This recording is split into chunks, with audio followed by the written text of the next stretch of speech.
What's going on, guys? So welcome to another edition of the NarikChase channel. And in this video, we're going to be reviewing Final Fantasy XIII Episode 0, Promise.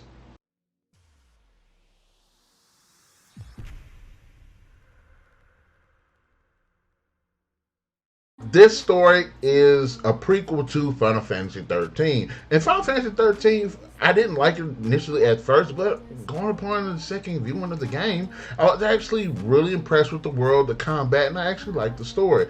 Though I do feel that it's limited. But this book definitely ties up some negatives that I have toward the game.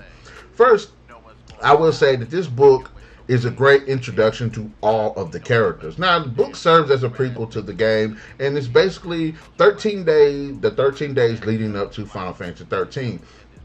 The different lives that all of these characters are living before they are cursed by the Foul Sea, the godlike Foul Sea, and become l'Cie. And I love that we get to see these characters get fleshed out. Not only that, we get to see the world as of Cocoon, which I think is pretty cool because the way that it's established is actually, the game is a bit confusing in some of its telling of the Cocoon as well as Grand Pulse, kind of this friction, the Foul Sea, the different Foul Seas, and I think that the book does a really good way of grounding the explanations about the Foul Sea. Who are these godlike beings? Cocoon is this artificial planet that the Foul Sea, these godlike beings, have created for people to live on, while some Foul Sea on the planet they're kind of clashing against each other. One is trying to take out Cocoon, and one is trying to protect Cocoon.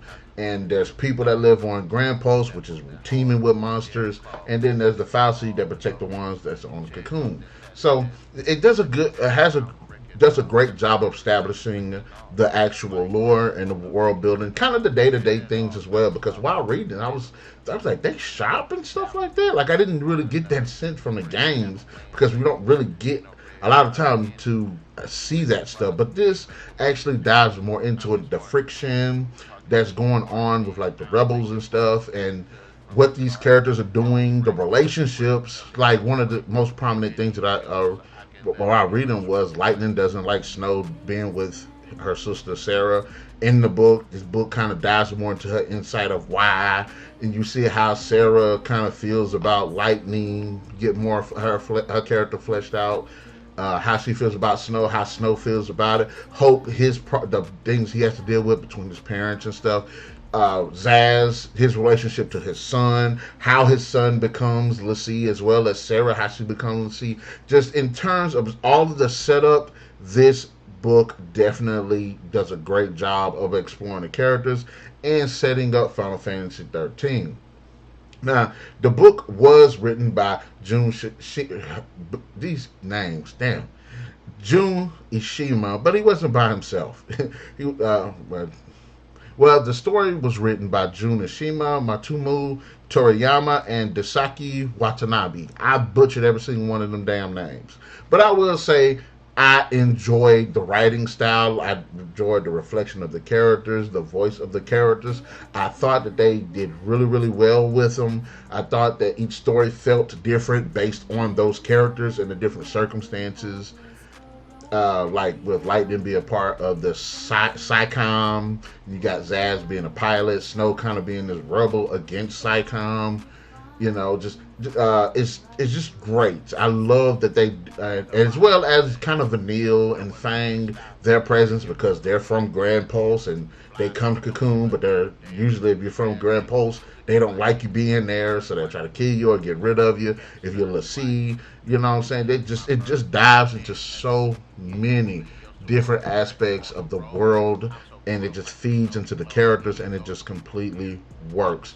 This book is definitely a great setup, and if these books if all of these Final Fantasy games got setups like this, I would definitely enjoy reading. Hell, write me one of Final Fantasy 9 and 10, damn it, if they ain't done it. Write me one of Final Fantasy 6 and 4, damn it, if they ain't done it.